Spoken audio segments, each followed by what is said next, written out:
నమస్కారం పాత్రికేయ మిత్రులకు సహచర మా కాంగ్రెస్ పార్టీ నాయకులు కార్యకర్తలు అందరికీ నమస్తే. ఈరోజు ఇక్కడ ఒలిగొండలో మరి ప్రెస్ మీటుకు మీ అందరిని కూడా పిలవడం జరిగింది. సరే, ఈరోజు దాదాపు 14 నెలలు కావస్తుంది కొత్తగా వచ్చిన ప్రభుత్వం. ప్రజాపాలనలో అనేక కార్యక్రమాలు చేస్తూ ఈరోజు ప్రజలకు మేలు చేసే కార్యక్రమం చేస్తుంటే ప్రతిపక్షాలు అంటే అబద్ధపు సోషల్ మీడియాలు పెట్టుకొని ఎక్కడనో పూనా నుంచో ఎక్కడనో దుబాయ్కి వెళ్ళో అంటే అడ్డగోలు డబ్బులు సంపాదించుకున్నారు కాబట్టి సోషల్ మీడియాకి ఎక్కువ ఖర్చు పెట్టుకొని ఈ ప్రభుత్వాన్ని అంటే ఒక రాద్ధాంతం చేసి ప్రజలలో అయోమయం సృష్టించే కార్యక్రమం చేస్తున్నారు. ఏదో తప్పు జరుగుతుంది, ఏదో సరిగ్గా లేదు రాష్ట్రంలో అనేది ఒక అనిశ్చిత పరిస్థితి తీసుకొచ్చే కార్యక్రమం ఈ టీఆర్ఎస్ ప్రభుత్వం చేస్తుంది, టీఆర్ఎస్ పార్టీ చేస్తుంది. ఈరోజు 10 ఏళ్ల పాటు వాళ్ళు పాలన చేసి ఏ ఒక్క కార్యక్రమం కూడా సరిగ్గా చేయలే. వాళ్ళు కట్టిన కాళేశ్వరం ప్రాజెక్ట్ కూలిపోయింది, 1,00,000 కోట్ల అప్పులు చేసినారు ఒక్క కాళేశ్వరం ప్రాజెక్టుకు. దానికి ఈరోజు సంవత్సరానికి దానికి అసలు మిత్తి కలిపి దానికే ఒక 13,000 కోట్లు కట్టాలి సంవత్సరానికి. అంటే మొత్తం తెలంగాణ ప్రభుత్వం మీద అంటే ప్రజల మీద మనందరి మీద అప్పులు మోపి భారం మోపి ఈరోజు ఏ కార్యక్రమం చేయాలంటే కూడా జర ఇబ్బందికర పరిస్థితిని తీసుకొచ్చి ఈరోజు అయినా కూడా సాహసోపేతంగా ఇట్లాంటి కార్యక్రమాలు చేస్తుంటే, మంచి కార్యక్రమాలు సంక్షేమ అభివృద్ధి కార్యక్రమాలు అన్నీ చేస్తుంటే దీని మీద మరి ఒక అయోమయం సృష్టించే కార్యక్రమం చేస్తున్నారు. అది తప్పితే ఇంకోటి కాదు. ఈరోజు నిజంగా ఈరోజు మా వరకు ఒక శాసనసభ్యునిగా, భువనగిరి శాసనసభ్యునిగా నాకైతే ఈరోజు అంతా మంచి జరుగుతుందనే భావన అయితే నాకున్నది. ఎందుకంటే గత 14 నెలలకెళ్ళి చూస్తే వస్తూనే ఉచిత బస్సు ప్రవేశం పెట్టడం అయింది. మహిళలకు ఉచితంగా కరెంటు 200 యూనిట్ల కరెంటు బిల్లు మొదలు పెట్టడం జరిగింది. మరి ఆరోగ్యశ్రీ 5 లక్షల నుంచి 10 లక్షలు ఇచ్చే కార్యక్రమం, గ్యాస్ సిలిండర్ 500 రూపాయలకి ఇచ్చే కార్యక్రమం మొదలైంది. మరి అంటే ఇట్లా అనేక కార్యక్రమాలు జరుగుతున్నాయి. ఆ తర్వాత రైతు రుణమాఫీ కార్యక్రమం మరి 22,000 కోట్లు ఒకేసారి. అంతకుముందు ప్రభుత్వం మొదటి 5 ఏళ్లలో రుణమాఫీ చేయలే, చక్కగా 4 ఏళ్ళు చేస్తే మిత్తి కిందికి పోయింది. రెండో 5 ఏళ్ళ సంవత్సరంలో మళ్ళీ అసలు రుణమాఫీ చేయలే. ఈరోజు మనం మొదటి సంవత్సరంలో రుణమాఫీ కోసము 22,000 కోట్లు ఇచ్చి రైతులకు మరి మేలు చేసే కార్యక్రమం చేసి పెద్ద ఎత్తున రుణమాఫీ జరిగింది. ఎక్కడన్నా ఇంకా అరకొర మిగిలి ఉండొచ్చు. ఈరోజు ఈ ప్రభుత్వం చిత్తశుద్ధితో ఉంది. ప్రతి రైతుకు 2 లక్షల వరకు రుణమాఫీ చేసే కార్యక్రమం మరి తెలంగాణ రాష్ట్ర ప్రభుత్వం రేవంత్ రెడ్డి గారు సహచర క్యాబినెట్ మంత్రులు తీసుకుంటున్నారు. అందులో ఏమాత్రం సందేహం లేదని కూడా చెప్తున్నాం. మేము కూడా యాజ్ ఎమ్మెల్యేలుగా మేము కూడా బాధ్యులము. 2 లక్షల వరకు రుణమాఫీ ఖచ్చితంగా అవుతుంది. ఎక్కడైనా కాని వాళ్ళకు కూడా ఖచ్చితంగా చేస్తామని కూడా చెప్తున్నాం. రుణమాఫీ కాకుండా ఈరోజు రేషన్ కార్డులు కూడా 12-15 ఏళ్ళు రేషన్ కార్డులు ఇవ్వలే. కుటుంబాలు పెరిగినాయి, సంసారాలు పెరిగినాయి. పిల్లలను మళ్ళీ ఆ రేషన్ కార్డులలో కొత్త యూనిట్స్ యాడ్ చేయాలి. ఆ పిల్లలను సంఖ్యను యాడ్ చేయలే. సంఖ్య యాడ్ చేస్తే వాళ్ళ 6 కిలోల బియ్యం వస్తాయి, సంక్షేమ పథకాలు వస్తాయి. కొత్త రేషన్ కార్డులు అస్సలు ఇవ్వలే. ఈరోజు ఉత్తమ్ కుమార్ రెడ్డి గారు ప్రతి కుటుంబానికి 1,50,000 ఆదాయం వరకు గ్రామాలల్లో, 2 లక్షల ఆదాయం పట్టణాలలో ఉన్న వాళ్ళందరికీ కూడా అదే మళ్ళా తరిపొలం అయితే 3.5 ఎకరాలు, చెలకైతే 7.5 ఎకరాల వరకు లోపు ఉన్న వాళ్ళందరికీ కూడా రేషన్ కార్డు ఇచ్చే కార్యక్రమం చేస్తారు. ఇక్కడనే పక్కకు నాతాలగూడెంలో కూడా పైలట్ ప్రాజెక్ట్ చేయడం జరిగింది. ప్రతి మండలంలో ఒక పైలట్ ప్రాజెక్ట్ చేయడం జరిగింది. సో ఇవన్నీ కూడా దాని మీద డేటా సేకరించి ఇవన్నీ చేయడానికి సమయం పట్టి ఉండొచ్చు. దాదాపు ఈరోజు లెక్క చెప్పుకుంటూ పోతే అయితే దాదాపు 30 కార్యక్రమాలు ఉన్నాయి. ఈరోజు ఈ ప్రభుత్వానికి ఎన్ని కార్యక్రమాలు చేసిందంటే అన్ని కార్యక్రమాలు ఉన్నాయి. ఈరోజు రైతు కమిషన్ పెట్టింది, బీసీ కమిషన్ పెట్టింది, ఎస్సీ కమిషన్ పెట్టింది, ఎస్సీ వర్గీకరణ చేసింది. మరి ఎస్సీ బీసీ మైనార్టీ గురుకులాలల్లో 40% మెస్ ఛార్జీలు పెంచారు. డైట్ ఛార్జీలు పెంచి ఈరోజు ఆ మెస్ ఛార్జీలు పెంచినందుకు గురుకులాలలో ఉన్న పిల్లలకు ఈరోజు మంచి ఆహారం ఇస్తారు. ఒక ఆసామి గ్రామాలలో ఒక మంచి ఆసామి ఇంట్లో కూడా, ఒక పెద్ద రైతు ఇంట్లో కూడా అట్లాంటి ఆహారం ఉండదు. ఈరోజు వాళ్ళకు గుడ్డు ఇస్తున్నారు. వారానికి 2 సార్లు మటను, 2 సార్లు చికెను, ఇదివరకు సల్ల ఉండే పెరిగిస్తున్నారు. ఉదయం పాల బూస్ట్ ఇచ్చి ఇస్తున్నారు, సాయంత్రం స్నాక్స్ ఇస్తున్నారు, మళ్ళీ 6 గంటలకు అరటి పండు కానీ ఇట్లాంటి అంటే మంచి ఆహారం ఇచ్చే కార్యక్రమం ఈరోజు జరుగుతుంది. మేమందరం కూడా పోయి తిన్నాం. ఈరోజు ఒక మంచి సంతోషకరమైన వాతావరణం ఉంది. తల్లిదండ్రులు కూడా వాళ్ళ తల్లిదండ్రులు చాలా సంతోషంగా ఉన్నారు.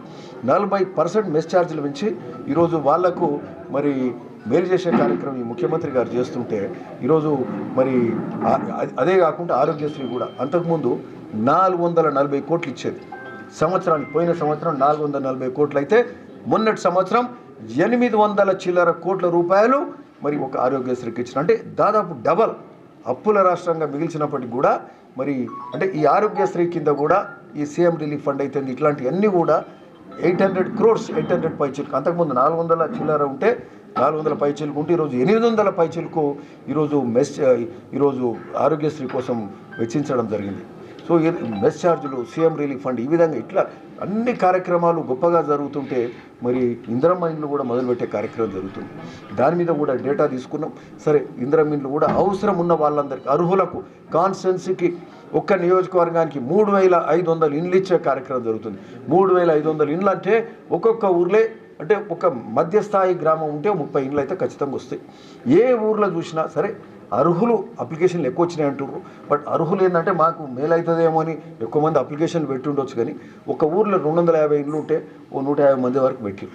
కానీ ఆ విధంగా ఉండదు. ఆడ 60-70 అప్లికేషన్లే అవసరం ఉంటాయి. సరే 80 ఉండొచ్చు దగ్గర. సరే అవి 60-70 ఉంటే ఈసారి 20 ఇస్తే మళ్ళీసారి 20 మళ్ళీసారి 20. అతి పేదవానికి మొదటి సంవత్సరం ఇచ్చు, మళ్ళీ సంవత్సరం ఇస్తే అర్హులందరికీ ఇల్లు వచ్చే కార్యక్రమం అవుతుంది. 10 ఏళ్ళు ఇండ్లు కట్టి ఇచ్చినోడు లేడు. ఇప్పుడు ఇండ్లు ధైర్యంగా ముందుకొచ్చి ఇండ్లు ఇచ్చే కార్యక్రమం చేస్తుంటే దీని మీద బదనాం చేస్తారు. గ్రామ సభలు పెట్టి మేము అర్హుల జాబితా దిగబోతే వీళ్ళు వచ్చి లొల్లి పెడతారు. అంటే ఏది చేసినా మీరు చేయకపోతే చేత కాకపోయి మీకు సన్నాసులకు ఈరోజు మేము చేస్తుంటే దాన్ని అడ్డు తగిలే కార్యక్రమం చేస్తున్నారు. ఈరోజు ఇది చాలా తప్పుడు కార్యక్రమం చేస్తున్నారు. ప్రతిపక్షం అంటే ఓ నిర్మాణాత్మకమైన క్రిటిసిజం ఉండాలి తప్పితే, విమర్శ ఉండాలి తప్పితే ప్రతిదాన్ని అడ్డుకునే కార్యక్రమం చేస్తున్నారు. ఈరోజు రాష్ట్రమంతా ఈ విధంగా గొప్పగా కార్యక్రమాలు జరుగుతున్నాయి. ఈరోజు ప్రతి మండలానికి ఒక ఇంటగ్రేటెడ్ స్కూల్, ఈ మైనారిటీ స్కూల్స్ అన్నీ ఒక్క దగ్గర చేర్చి వాళ్ళకు సంబంధించి దాదాపు 120-150 కోట్లతోటి 25 ఎకరాలలో ఓ ఇంటగ్రేటెడ్ స్కూల్ పెడుతూ వాళ్ళకు మంచి ఫెసిలిటీస్, ఓ లైబ్రరీ, ఓ కంప్యూటర్ ఫెసిలిటీస్, కంప్యూటర్ ల్యాబ్స్ కానీ, మరి సైన్స్ ల్యాబ్స్ కానీ, ఓ ఇండోర్ స్టేడియం, అక్కడ స్టేడియం కానీ, ఆటలు, స్పోర్ట్స్ ఇట్లాంటివన్నీ గొప్పగా తీర్చిదిద్దే కార్యక్రమం చేస్తున్నారు. దాదాపు 50-20 కాన్స్టిట్యున్సీలలో స్టార్ట్ అయినాయి కూడా ఇప్పుడు. అంటే ఈ విధంగా అప్పుల రాష్ట్రంగా మిగిల్చినప్పటికీ కూడా సాహసోపేతంగా ముఖ్యమంత్రి రేవంత్ రెడ్డి గారు ఈ విధమైన నిర్ణయాలు తీసుకొని ముందుకు పోతుంటే ఇది అర్థమే అవుతలేదు. ఎందుకు ఇట్లా అపోహలు సృష్టిస్తున్నారు? ఇది ప్రజలు గ్రహించాలి. 10 ఏళ్ళు మనల్ని మోసం చేసిర్రు, 10 ఏళ్ళు అన్యాయం చేసిర్రు, మనకు అప్పుల రాష్ట్రంగా మిగిల్చిర్రు. 60,000 కోట్ల అప్పులు ఉంటే దాన్ని 7 లక్షల కోట్లకు తెచ్చి ఈరోజు మన బడ్జెట్లో దాదాపు 60,000 కోట్లు బట్టి విక్రమార్క గారు ఫైనాన్స్ అసెంబ్లీలో చెప్పిండు. 60,000 కోట్ల వాళ్ళు ఆ సన్నాసులు చేసిన అప్పులకే మేము అప్పులు కట్టాలి, అప్పులకు మిత్తి కట్టాలి. ఆ కిస్తీలు మిత్తికి 60,000 కోట్లు పోతే ఎక్కడికెళ్ళి చేయాలి? సో ఇబ్బందికర పరిస్థితి ఉంది. అయినా కూడా ఇవన్నీ కూడా అడ్జస్ట్ చేసుకొని మా బట్టి విక్రమార్క గారు ముఖ్యమంత్రి గారు కూర్చొని ఫైనాన్స్ను మరి పకడ్బందీగా చేస్తూ అందరికీ మేలు చేసే కార్యక్రమం ఈ రాష్ట్రంలో జరుగుతుంది. ఇనిషియల్గా ఇన్ని పథకాలు పెట్టినప్పుడు, ఎక్కువ పథకాలు పెట్టినప్పుడు ఎందుకంటే ప్రజలకు మేలు చేయాలి, అన్ని విధాలు అందరికి మేలు కావాలి. 10 ఏళ్ళు నష్టపోయారు, ఇల్లు కావాలి, రైతు రుణమాఫీ కావాలి, రైతు భరోసా కావాలి, రైతు భరోసా పెంచాలి. రైతు భరోసా కూడా మొదలు పెట్టినాం. ఈరోజు ఇప్పుడు 2 ఎకరాల వరకు వచ్చింది. ఇంకా మిగతాది కూడా రైతు భరోసా ఖచ్చితంగా వచ్చే వారమో 10 రోజులలో అవుతుంది. అయితే ఇంకో 4-5 రోజులు అవుతుంది. ఎక్కువైతే ఏమయ్యేది ఉంది? ఏం కొంపలాడకపోయేది ఏం లేదు. కానీ నెలల సంవత్సరాలు అయితే కావు కదా. వాళ్ళు 5 ఏళ్ళు రుణమాఫీ చేయకపోయి పోయినసారి మేము మొదటి సంవత్సరంలో చేసినాం కదా. అంటే క్లియర్గా ఉదాహరణ అవపడుతుంటే ఆ కేటీఆర్ చాలా గొప్పలు. అంటే ఇక ఏమంటారు, బాగా మాటలు నేర్చిన వాళ్ళు. కేసీఆర్ కుటుంబం అంటేనే మాటల మాంత్రికులు. ఏదంటే అది వచ్చింది మాట్లాడతాం, మభ్యపెట్టే కార్యక్రమం చేస్తారు. మళ్ళా తెలంగాణ ప్రజలను మభ్యపెట్టే కార్యక్రమం చేస్తూ వాళ్ళు నమ్మితే మాత్రం ఆగమవుతుంది. ఈరోజు ఒక ప్రజాస్వామ్య ప్రభుత్వం వచ్చింది, ప్రజాపాలన వచ్చింది. ప్రతి ముఖ్యమంత్రిని కలవడానికి మంత్రులకు, ఎమ్మెల్యేలకు అందరికీ అవకాశం ఉంది. స్వేచ్ఛగా మాట్లాడుకునే అవకాశం ఉంది. మేము ఎప్పుడంటే అప్పుడు వెళ్ళి అడగడానికి ఆస్కారం ఉంది. మేము ఉదాహరణకు భువనగిరి నియోజకవర్గానికే మనం పోయి అడిగినాం, మాకు నీటి సమస్య ఉంది, మాకు బునియాది అని కాలువ కావాలి, పిలాయిపల్లి ధర్మారెడ్డి కాలువలు కావాలి, మూసి మురికి నీళ్ళతో మేము వ్యవసాయాలు చేసుకుంటున్నాం, మాకు నీళ్లు కావాలి అని అడిగితే అంతకుముందు 285 కోట్లు శాంక్షన్ చేసినట్టు చేసిర్రు, పైసలు రాలే, పనులు కాలే. సంవత్సరానికి 3 కోట్లు రాకపోతే ఏడికెళ్ళి అయితే పనులు. మరి అవి కిరాయిలకు, జేసీబీలకు, వాటి వీటి జీతాల కింద పోయితే ఈరోజు 500 కోట్ల రూపాయలు ఈ 3 కాలువలకు ఉత్తమ్ కుమార్ దాదాపు 500 కోట్లు, 10-15 కోట్లు తక్కువ ఉండొచ్చు, అంత శాంక్షన్ చేసి ఈరోజు సాగునీరు కాలువలకు ఇరిగేషన్ మంత్రే మన దగ్గరకు వచ్చి రివ్యూ పెట్టి శాంక్షన్ చేసారు. మన కాన్స్టిట్యున్సీకి వచ్చిండు, రివ్యూ పెట్టిండు, మన రైతులతో మాట్లాడిండు. మేము అంతకుముందు పోయినాం, మేము ఒప్పించినాం, మా సమస్య ఇది అని. నేనే చూస్తా వస్తాను వచ్చిండు, అనాస్పురం కాలువ చూసిండు, అంతకుముందు పోయేటప్పుడు చూసిండు, వచ్చిండు, ఇది అవసరం అని చెప్పిండు, శాంక్షన్ చేసిండు ఉత్తమ్ కుమార్ రెడ్డి గారు. మళ్ళా అదే కాదు, ముఖ్యమంత్రి స్వయాన వచ్చిండు, మన మూసి పరివాహక ప్రాంతం అంతా మూసి ప్రక్షాళన అవసరం ఉంది మాకని మనం చెప్పినాం. ఒక హైదరాబాద్ కాదు, ఈడ కూడా అవసరం, మురికి నీళ్ళు పోతున్నాయి, ఈడ బతకడం కష్టమైంది, చేపలు పట్ట అంటే మత్స్యకారులకు ఇబ్బంది ఉంది, ముదిరాజులకు ఇబ్బంది ఉంది, బెస్తోళ్ళకి ఇబ్బంది ఉంది, గౌడన్నలకు కళ్ళు కూడా ఆఖరికి వాళ్లకు తాడి చెట్ల అంత కలుషితమైన ఆహారం, కలుషితమైన ఒడ్లు, కలుపుగూళ్ళకు నాట్లు పెట్టాలంటే మహిళలు నీళ్ళలో దిగాలంటే ఇబ్బంది ఉంది. ఈడ బతకడానికి కష్టం ఉంది. మూసి మీద బతికిన వాళ్ళు, మూసి చుట్టూ ఆ నది పరివాహక ప్రాంతం మీద బతికిన వాళ్ళు నదికి 10 కిలోమీటర్ల దూరం పోయే బతికే పరిస్థితి దాపరిస్తే ఈరోజు ముఖ్యమంత్రి గారే స్వయాన వచ్చి ఆయన పుట్టినరోజు నాడు వచ్చిండు. అది ఎంత చిత్తశుద్ధం మీరు గ్రహించాలి. పుట్టినరోజు నాడు యాదగిరిగుట్ట లక్ష్మీనరసింహస్వామి దర్శనం చేసుకొని ఇంకే పని పెట్టుకోకుండా మన ప్రాంతం, మన సమస్య తెలుసుకోవడానికి వచ్చిండు. ఆడ ఆ మూసి ప్రక్షాళన ఖచ్చితంగా కట్టుబడి ఉన్న ఈడ దాదాపు 1000 మంది జనం, దాదాపు 40-50 మంది జనం కూడా ముఖ్యమంత్రి గారు వస్తారు, మా మూసి సమస్యలు చెప్పుకుంటామని వస్తే ఆయన చూసిండు.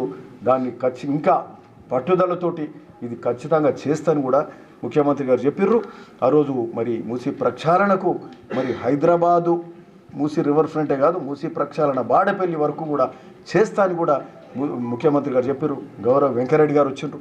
అట్లనే ముఖ్యమంత్రి గారు ఆ రోజు సంగం బ్రిడ్జ్ కూడా ఎప్పటి నుంచో ఉన్న కళది దాదాపు 37 కోట్లతోటి దానికి శాంక్షన్ కూడా ఇచ్చిండు. భీమలింగం దర్శనం చేసుకుంటూ ఆ శివయాన్ని దర్శనం చేసుకొని అక్కడ దానికి 2 కోట్ల రూపాయల శివలింగం కూడా బాగా చేసుకోండి అని చెప్పిండు. దానికి సంబంధించిన ప్లాన్స్ కూడా చేస్తున్నాం, దానికి సంబంధించిన ప్లాన్స్ కూడా అవుతున్నాయి, దాని మీద కూడా తొందరగా చేసుకోబోతున్నాం. అన్ని కార్యక్రమాలు ఈరోజు గొప్పగా జరుగుతున్నాయి. భువనగిరిలో మనకు సాగు మిషన్ భగీరథ అన్నారు. మిషన్ భగీరథ కింద యాదాద్రి భువనగిరి జిల్లాలో ప్రతి మనిషికి 100 లీటర్ల నీళ్ళు రావాలి. 5 ఉన్న ఇంటికి 500 లీటర్లు రావాలి మంచినీళ్ళు. 45,000 కోట్లు పెట్టినామన్నారు, అప్పులు చేసిండ్రు, నీళ్లు రావు. 100 లీటర్లు ఉంటే 100 లీటర్లకు 30 లీటర్లు కూడా వస్తలేవు, 30-40 లీటర్లు వస్తలేవు, ఇంకా 60 లీటర్లు రావాలి. ఎందుకు వస్తలేవంటే ఇక్కడ గన్పూర్ దగ్గరికి వెళ్ళి ఆడ ఫిల్టర్స్ పెట్టి అక్కడికి వెళ్ళి pipe line 16 kilometre pipe line లేలే, దానికి సంబంధించి 200 కోట్ల రూపాయలు శాంక్షన్ చేసిండ్రు. సీతక్క గారు ఆర్డబ్ల్యూఎస్ వారిది చేసిండ్రు. వెంకరెడ్డి గారు వచ్చిండ్రు, యాదగిరిగుట్ట దగ్గర ఇనాగ్రేషన్ కూడా చేసిండ్రు. ఆ 216 కిలోమీటర్ పైప్ లైన్ 210 కోట్లతో టచ్ చేస్తే ప్రతి ఒక్కరికి తాగునీరు వచ్చే కార్యక్రమం కూడా జరుగుతుంది. అంటే మనం 10 ఏళ్ళు తాగునీళ్ళు కూడా ఇవ్వకపోయి 45,000 కోట్లు అప్పులు చేసిర్రు, మంచినీళ్ళు ఇవ్వకపోయి ఈరోజు ఈ ఒక్క చిన్న లైను అది అవసరం ఉందనే సోయి ఇక్కడ ఉన్న 2 ఎమ్మెల్యేలకు, అంతకుముందు ఎమ్మెల్యేలకు సోయి లేదు. ఈ పైలశేఖర్ రెడ్డికి లేదు, సునీతకు లేదు. ఈరోజు మా ఐలయ్య నేను పోయి పట్టుబట్టి ఆలేరు ఎమ్మెల్యే మేము పోయినాం, ఆ మిషన్ భగీరథకి ఇట్లా చేసిర్రు, ఈ 200 కోట్లు పెట్టి పైప్ లైన్ కావాలంటే శాంక్షన్ అయింది, అది ఇనాగ్రేషన్ చేసుకున్నాం. కొద్ది నెలల్లో మంచినీళ్ళు యాదాద్రి భువనగిరికి రాబోతున్నాయి. ఇట్లా మేము ఎమ్మెల్యేలను కలిసి పనిచేస్తున్నాం, మంత్రులు సహకరిస్తున్నారు. ఇది నిజమైన ప్రజాపాలన నడుస్తుంటే కన్ఫ్యూజ్ చేసే కార్యక్రమం ఈరోజు ఈ రాష్ట్రంలో జరుగుతుంది. ఇది తప్పుడు కార్యక్రమం. ఈరోజు అదే కాదు, మరి అమృత్ స్కీమ్ కింద కూడా దాదాపు 40 కోట్లతోటి ఈడ గ్రౌండ్ లెవెల్ రిజర్వాయర్స్ భువనగిరిలో దిక్కు ఆడ పోచంపల్లి అవుతున్నాయి, అక్కడికి వెళ్ళి వచ్చే వాటర్ కూడా గ్రౌండ్ లెవెల్ రిజర్వాయర్స్ కూడా పెట్టాలి. సో ఇవన్నీ కూడా అంతకుముందు ఎవరు పట్టించుకోలే, అడగలేదు, చేయలేదు. ఇది ఏంది, ఈ గురుకులాలు ఉంటే ఆడ కిచెన్లలో యుటెన్సిల్స్లు సామాగ్రి లేదు, పిల్లల వాళ్ళని పట్టించుకున్నోడు లేడు. మేము ఆ ఫెసిలిటీస్ చూస్తున్నాం, ఇంటగ్రేటెడ్ స్కూల్కి పెడుతున్నాం, డైట్ ఛార్జీలు పెంచినాం. సో ఈ విధంగా ఎక్కడ ఏది ఇబ్బంది ఉండొద్దు అనేది ఆ విధంగా చేస్తున్నాం. భువనగిరి ఫోర్ట్కి ఈరోజు 60 కోట్లతోటి అదవుతుంది. భువనగిరిలో మినీ స్టేడియం ఒకటే, మన మల్టీపర్పస్ స్టేడియం అదొకటి 30 కోట్లతోటి అవుతుంది. భువనగిరి మహర్దాష్ వచ్చిందని మేము పదే చెప్తున్నాం. అది వాస్తవం అని ఏమాత్రం కూడా సందేహం లేదు. సాగునీరు కాలువలు, ఒక పక్క తాగునీరు, ఒక పక్క ఇట్లాంటి కార్యక్రమాలను, టూరిజం డెవలప్మెంట్ కానీ, అక్కడ మహదేవ్పూర్కి కూడా నిధులు తీసుకొచ్చే కార్యక్రమం చేస్తున్నాం. మహదేవ్పూర్ శివాలయానికి కానీ, ఒక పక్క యాదాద్రి లక్ష్మీనరసింహస్వామి ఆయన ఆశీస్సులతోటి ఓ బసవపురం రిజర్వాయర్, మరి టూరిజం, ఈ విధంగా అన్నీ కూడా డెవలప్ అవుతున్నాయి. మూసి ప్రక్షాళనకు కూడా నడుం బిగించి ఆ కార్యక్రమం కూడా వచ్చే 2-3 నెలల్లో మొదలు కాబోతుంది. దానికి సంబంధించిన కార్యక్రమాలన్నీ కూడా ముఖ్యమంత్రి గారు చేస్తున్నారు. స్వచ్ఛమైన నీరు మళ్ళా మూసిలో ప్రవహించేది త్వరలో కూడా చూడబోతున్నాం. సార్, స్వచ్ఛమైన నీరు అంటే అల్లా కాలుష్యం అనేది ఉండొద్దు. స్వచ్ఛమైన అంటే కాలుష్యం లేని నీరు మూసిలో ప్రవహింపజేసే కార్యక్రమం ఈ ప్రభుత్వం చేస్తుంది. ఇట్లాంటివన్నీ జరుగుతుంటే ఒట్టిగా పని లేని వాళ్ళు పని లేకుండా ఏమంటారు, వారు పత్రికల్లో రాస్తారు, అంత ప్రజలంటే టీఆర్ఎస్ వైపు చూస్తారంట. సన్నాసులు 10 ఏళ్ళు మీరు మిమ్మల్ని ఎవ్వడు బట్టి అంత అన్యాయం చేసిపోయారు. అసెంబ్లీలో మిమ్మల్ని ఇంటికి పంపిర్రు, పార్లమెంట్లో డిపాజిట్లే రాకుండా పంపితే మరి ఈరోజు అంటే భువనగిరిలో టీఆర్ఎస్ దిక్కు చూస్తుంది. ఎందుకు చూస్తుంది అంటే మీరు ఆతిరే కష్టపడ్డరా? మీరు ఆతిరిగా ఓడిపోయినోడు సంవత్సరం వరకు పతకు కూడా లేడు. నిన్న మొన్న చిన్న గొడవ అయితే ఇక అందరూ ఇక వస్తే బిర్రుగా పట్టుకొని కూర్చున్నారు. ఆయన ఇక నాయన మాకు ఉండరా నాయన అంటే ఇప్పుడు మేము కొంచెం వదిలిపెడితే మా కాంగ్రెస్ పార్టీలో చేరుతోడు. ప్రతిపక్షం కూడా చూడరా నాయన ఎంజాయ్ చేయని చెప్పిన నేను. ప్రతిపక్షం కూడా ఎంజాయ్ చెయ్యి. ప్రతిపక్షం అంటే చిన్న విషయం కాదు. ప్రజల తరఫున పోరాటం చేయడం చాలా ముఖ్యం. అది గొప్ప అంశం అని కూడా మేము చెప్తాం. ఎందుకంటే మేము 10 ఏళ్ళు, దాదాపు 9-10 ఏళ్ళు తిరిగినాం. ఒలిగొండలు ఇంకో 10 ఏళ్ళు, 20 ఏళ్ళు చేసినాం. సో ఆ విధంగా చేయాలి తప్పితే సో ఏం చేయకుండా ఈ టెంకల్నే రాకుంటున్నోని ఇక బాగా టీఆర్ఎస్ పక్షాన ప్రజలు చూస్తున్నారని ఓ పత్రిక రాస్తుంది. ఆ పత్రిక ఏదో మీ అందరికి కూడా తెలుసు, నేను చెప్పాల్సిన అవసరం లేదు. ఏదో సోషల్ మీడియాలో ఏదో ఏమంటారు వాట్సాప్ పోల్ ఏదో పెడతారు. పోల్ పెట్టి చాలా బాగున్నది మాకు. ఇక ఎట్లా ఉందంటే ఇట్లాంటి కార్యక్రమం జరుగుతూ ఉంది. ఈరోజు పూలు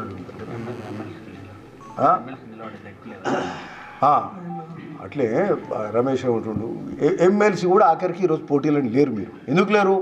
మిమ్మల్ని మరొకసారి ఈవిడికి 2 సార్లు తిరస్కరించారు. ఇక మళ్ళీ ఇక ఇజ్జత్ పోయేటట్టుందని మళ్ళీ ఎమ్మెల్సీ కూడా ఈరోజు నిలబడే శాతం అయితే లేదు, దమ్ము లేదు. అక్కడ కొడంగల్ పోయి మాట్లాడుతున్నారు వీళ్ళు. కొడంగ ఆడ కోసిగిలినా ఎక్కడో రైతు సదస్సు ఏదో పెట్టారు. ఏం అవసరం వచ్చింది రైతు సదస్సు? ఇప్పుడు పెడతారా రైతు సదస్సు?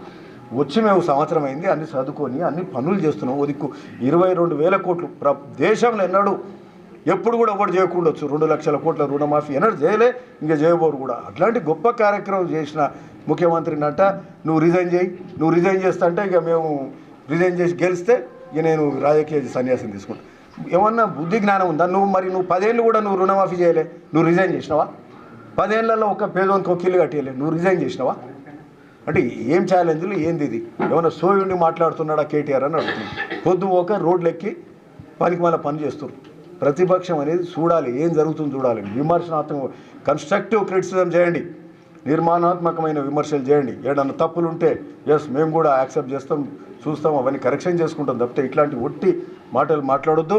ఈరోజు మేము ఛాలెంజ్ చేస్తున్నాం. అదే కొడంగల్ కానీ ఎక్కడ కానీ భువనగిరిలో కానీ వచ్చే ఎలక్షన్స్లో మాకు సంబంధించి ఈ స్థానిక సంస్థలల్లో అత్యధిక మెజార్టీ మేము తీసుకురాబోతున్నాం. అలా ఏ మాత్రం కూడా సందేహం లేదు. ఎంపీటీసీ కానీ జెడ్పీటీసీ కానీ సర్పంచ్లు కానీ అత్యధికంగా తీసుకురాబోతున్నాం. ఎందుకంటే మా ప్రజలు ఖచ్చితంగా చూస్తున్నారు. ఇట్లాంటి సోషల్ మీడియాలు పూనా దుబాయ్ నుంచి వచ్చే social media, TRS social media ఎవరు నమ్మడు. కార్యకర్తలు మామూలు కూడా అంతా గట్టిగా ఉన్నారు, ధైర్యంగా ఉన్నారు, ఏమి ఇబ్బంది లేదు. ఖచ్చితంగా కాంగ్రెస్ పార్టీ, కాంగ్రెస్ ప్రభుత్వం ప్రజలకు మేలు చేసే కార్యక్రమం చేస్తాం. అయితే ఇంకొకటి కూడా మర్చిపోతున్న అన్నిటికంటే గొప్ప విషయం ఏంటంటే ఈరోజు ఎస్సీ వర్గీకరణ కూడా మందకృష్ణ మాదిగ గారికి కూడా వారికి నిజంగా నమస్కారం పెడుతున్నాం. 30 ఏళ్ళు కష్టపడ్డాడు. 30 ఏళ్ళు ఏం ఆశించకుండా జరిగిన నాయకుడు అంటే మందకృష్ణ మాదిగ. ఓన్లీ ఒక వర్గానికి ఎస్సీలకు వర్గీకరణ జరగాలి, లేకపోతే అన్యాయం అయిపోతుండ్రల్లా. ఆ రిజర్వేషన్ లేక పేదోడు ఉంటుండు, ఒక వర్గం బాగుపడుతుందని ఏదో ఒకటి అక్కడ నిజంగా అది చేయాల్సిన అవసరం ఉండే. ఏ ప్రభుత్వం పట్టించుకోలేదు, దేశంలో ఒకటి పట్టించుకోలేదు. ఈరోజు రేవంత్ రెడ్డి ఒకటి ధైర్యం ఉన్నాడు. ఈరోజు ఎస్సీ వర్గీకరణ కులగణన, ఎస్సీలు ఎంతమంది, బీసీలు ఎంతమంది అన్నీ కూడా చేసి ఈరోజు ఎస్సీ వర్గీకరణ చేసి అసెంబ్లీలో ప్రవేశపెట్టి దాన్ని ఆమోదింపజేసి ఎస్సీలకు ఈరోజు ఒక నైతికంగా మరి అందులో 3 కేటగరైజ్ చేసి ఒకరికి 5%, ఒకరికి 1%, ఒకరికి 9%. టోటల్ అంటే ఎక్కువ ఉండే కుల సంఖ్య ఉన్న మాదిగలకు 9%, మాలలు ఉండే సంఖ్య 5%, ఇంకొక తక్కువ మంది ఉండే ఒక కులానికి 1% చేసి అంటే ధైర్యంగా చేస్తే ఈరోజు మరి ఎస్సీలు ఎంత సంతోషంగా ఉన్నారంటే అందరూ కూడా సంతోషం. వాళ్ళకి న్యాయం జరిగింది. ఈరోజు 30 ఏళ్ళ నుంచి ఇబ్బంది పడుతుంటే దమ్మున్న నాయకుడు కూడా అంటే రేవంత్ రెడ్డి, ఇంకొకటి చేయలేదు. ఈ కాంగ్రెస్ ప్రభుత్వం చేసింది ఎస్సీ వర్గీకరణ. దానికి చైర్మన్ ఉత్తమ్ కుమార్ రెడ్డి గారు వారు చేసినారు. ఈరోజు ఎస్సీ వర్గీకరణకి ఏదైతే ఉందో ఉత్తమ్ కుమార్ రెడ్డి గారు చేశారు. సో వాళ్ళకి ఆ విధంగా ధైర్యంగా సాహసోపేతంగా మేము ముందుకు పోతున్నాం. ప్రతి దాని మీద రాయేసే కార్యక్రమం చేస్తున్నారు. సో ఎస్సీలు ఎస్సీ వర్గీకరణ సంతోషం. అది మేము చేసిన పెద్ద విజయం. దేశం మాదిక్కు చూస్తుంది. దేశంలో వివిధ రాష్ట్రాల్లో కూడా వాళ్ళు కూడా ఇప్పుడు చేస్తారు. ఈరోజు కేంద్ర ప్రభుత్వం చేయలే, ఎవరు చేయలే, ఏ రాష్ట్రంలో చేయాలి, మనం చేసినాం. ఈరోజు మనము ఉదాహరణగా ఉన్న వేరే రాష్ట్రాలకు మోడల్ స్టేట్గా ఒక మోడల్గా మనం తెలంగాణ రాష్ట్రం ఈరోజు ఉన్నదని చెప్పడానికి నిజంగా గర్వపడుతున్నాం. ఇదేగాక బీసీలకు సంబంధించి కూడా బీసీలది కుల గణన ఎవ్వరు చేసినోడే లేడు. స్వతంత్రం వచ్చినాక ఏ రాష్ట్రంలో ఎవ్వరు చేయలేదు, ఏ ప్రభుత్వం చేయలేదు. అప్పటికెళ్ళి ఇప్పటి వరకు కూడా ఏదన్నా ప్రభుత్వం కానీ ఎవ్వరు చేయలేదు. ఈరోజు తెలంగాణలో కాంగ్రెస్ ప్రభుత్వం రేవంత్ రెడ్డి గారు మరి క్యాబినెట్ సభ్యులు కూర్చొని కులగణన చేస్తామని చెప్పినరు. దాన్ని 55 రోజులు చేసినారు. 55 రోజులలో 1,03,000 మంది ఎన్యూమరేటర్సు ఇంటింటికి వెళ్ళి మరి ఒక 3% వాళ్ళు జవాబులు చెప్పలేదు, లేకపోతే తాళాలు వేసి ఉన్నాయి. అంతమంది చెప్తే ఒక కులగణన అనేది ఈరోజు జరిగితే దాన్ని మరి ఈరోజు ఆ కులగణనను కూడా అంటే అంత గొప్పగా ఎప్పుడు కూడా జరగకుండొచ్చు. అంతమందిని పెట్టి 150 అట్లాంటి 10 ఎన్యూమరేటర్లకు ఒక సూపర్వైజర్ ఉంటాడు. సో ఈ విధంగా మంచిగా టెక్నికల్గా పర్ఫెక్ట్గా చేసి దాన్ని చేస్తే అందులో వచ్చిన దాన్ని కూడా క్రిటిసైజ్ చేస్తారు. ఎందుకు క్రిటిసైజ్ చేస్తారు అంటే అర్థం కాదు. బీసీల శాతం తక్కువ చేశారంటారు. దాని రిజల్ట్ ఏంటి మీకు చెప్పానా? దాని రిజల్ట్ ఏందా అంటే 2014లో ఇలా రోజు సమగ్ర సర్వే అని ఆ రోజున టీఆర్ఎస్ ప్రభుత్వం చేసింది. ఆ రిపోర్టు బయటనే పెట్టలే, ఇంతవరకు బయట పెట్టలే, ఏ వెబ్సైట్లో లేదు, ఎక్కడ చెప్పలే. ఈ రోజు మాట్లాడుతున్నారు మేము చేసిన దాంట్లో ఎక్కువ ఉన్నారని. ఎంత ఎక్కువ ఉన్నారా అంటే వాళ్ళు చెప్పింది ఏంది తెలుసా లెక్క? ఆ రోజు 21% ఓసీలు, ఆ రోజు లెక్క ప్రకారం వాళ్ళ లెక్క ప్రకారం 21% ఓసీలు. ఈరోజు మనం చేసిన లెక్కల ఓసీలు 15% అయింది. అంటే 6% ఓసీలది తగ్గింది, డౌన్ అయింది. అంటే అట్లా చేసుకోవాలంటే ముఖ్యమంత్రి గారు ఇంకెవరైనా చేసుకోవాలంటే పెరగాలి కదా. 21 25 చేసుకోవాలి కదా. 21 నుంచి 15 అయింది. బీసీలది 51% ఉండే 51%ని ఈరోజు 56% అయింది. అంటే 5% బీసీది పెరిగింది. బీసీల సంఖ్య పెరిగింది. దాన్ని తక్కువ చేసి చూపెట్టలే, ఎక్కువ చేసినాం. అంటే అందరికీ మేలు జరగాలి, అణగారిన వర్గాలు, బీసీలు, బలహీన వర్గాలు అందరికీ మంచి జరగాలని ఒక చిత్తశుద్ధితో చేస్తుంటే దాని మీద రాయేస్తారు. అంటే ఇది కన్ఫ్యూజ్ చేస్తారు. అంటే ప్రతిపక్షాలు టీఆర్ఎస్ కావచ్చు, బీజేపీ కావచ్చు, రోజు తిట్టుడు కార్యక్రమం, మంచి కార్యక్రమం చేస్తుంటే కూడా అంటే ప్రజలను రోజు మీడియాలో, సోషల్ మీడియాలో, పేపర్లలో చదివితే నిజంగానే అన్యాయమైనట్టు రా అనుకునే పరిస్థితి తీసుకొస్తుంది. ఇది ఎక్కడికాత? ఇది క్లియర్ డేటా. ఇది మీరు ఉత్తమ్ కుమార్ రెడ్డి గారిది అసెంబ్లీలో మాట్లాడింది చూడండి, ఆర్ సీఎం గారు మాట్లాడింది చూడండి, బట్టి విక్రమార్క గారు మాట్లాడింది చూడండి, పొన్నం ప్రభాకర్ గౌడ్ మాట్లాడింది చూడండి. వాళ్ళు క్లియర్గా చెప్తున్నారు 50% ఉన్న బీసీలు 56% అయినా. అంటే 5% పెరిగింది ఈ కులగణన వల్ల. అట్లనే ఎస్సీలు, ఓసీలు 5% తగ్గినరు. సో ఇది దీంతో ఎవరికి మేలు జరుగుతుంది? బీసీలకే మేలు జరుగుతుంది కదా. సో అది ఏది ఒకరికి మేలు జరగాలి, ఒకరికి నష్టం జరగాలని కాదు. స్వచ్ఛంగా చేసిన కులగణన, దాని ప్రకారం వాళ్ళకి సంక్షేమ పథకాలు కానీ, వివిధ అభివృద్ధి కార్యక్రమాలు కానీ ఇవన్నీ కూడా చేరవేసే కార్యక్రమం తెలంగాణ కాంగ్రెస్ ప్రభుత్వం ఈరోజు గొప్పగా చేసే కార్యక్రమం జరుగుతుంది. దీన్ని శంకించి పదే మరి ఈ సోషల్ మీడియా, పేపర్ల ద్వారా మరి ఇబ్బంది పెట్టే కార్యక్రమం చేస్తారు, ప్రజలను మభ్యపెట్టే కార్యక్రమం చేస్తారు. మరొక్కసారి మనం, ఎందుకంటే 10 ఏళ్ళు మోసపోయినా ఇంకా మోసపోవద్దు.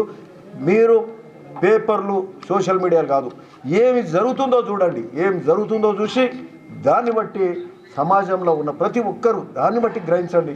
ఈ ప్రభుత్వం ఏం చేసింది, ఆ ప్రభుత్వం ఏం చేసింది. 10 ఏళ్ళు ఏం జరిగింది? 10 ఏళ్ళ రుణమాఫీ అయిందా?